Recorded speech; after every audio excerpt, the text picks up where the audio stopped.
Out of these enhancements and out of the review of the new rubric and the revisions that were made, a few questions do emerge. And we're going to tackle those one at a time quickly over the next couple of minutes. So first and foremost, why is there no not applicable category on this rubric and only a 0?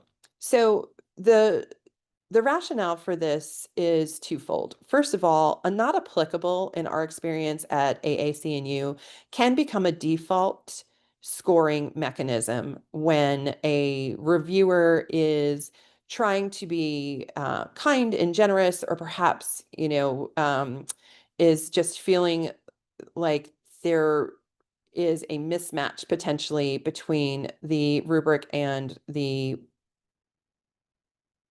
program information that has been provided.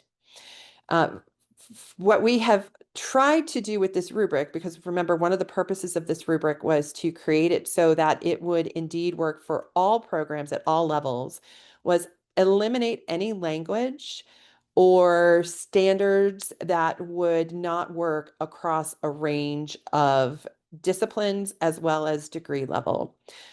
In the instance where it is absolutely necessary to have different performance expectations for, say, undergraduate versus graduate degree programs, there have been rows included to meet the standard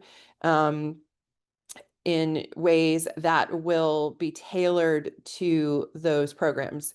So, for example, there is an overarching, what I'll call meta program review rubric for QAF. And then indeed, there are separate graduate and undergraduate rubrics where maybe one or two rows have been changed. But overall, there should not be a single row on here that is not applicable to any program at any level within any discipline. Second, questions arise around 0 because no one likes to assign a 0 in a scoring process, and that's understandable. It feels punitive on some level. We have tried to turn that affective orientation around zeros on its head at value and reframe 0 not necessarily as a numerical designation, because remember, these are not numbers on a true scale. They are categorical in nature, meaning they're meant to be descriptive. So a 0 doesn't represent someone having failed miserably and not done anything. Rather, in the scoring process, a 0 simply represents an absence of evidence. It could be that a particular program has submitted program review materials to a reviewer and missed something important that they needed to provide, and hence there was no evidence for use in scoring on a single row, and therefore the reviewer had to assign a 0. It may also mean that, everything was provided and there just simply was not a sense of evidence that in a particular dimension or criteria on the rubric, the program was actually providing or attending to that row. It's a signal back to the programs themselves of something that might need attention paid.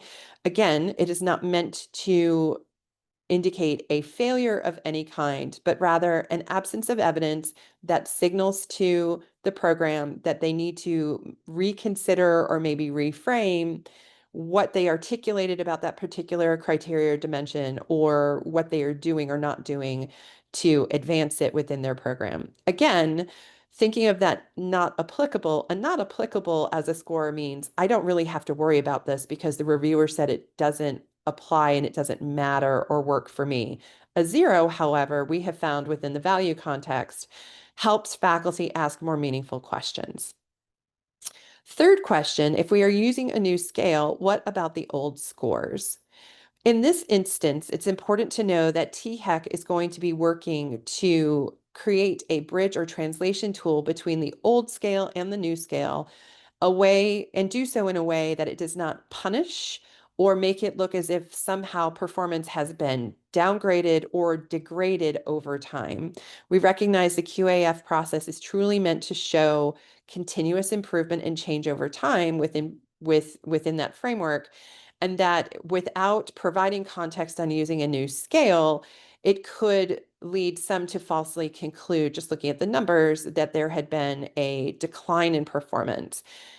We are highly attuned to that issue, and there will be many, many resources, FAQs, and translation tools to help prevent that from happening.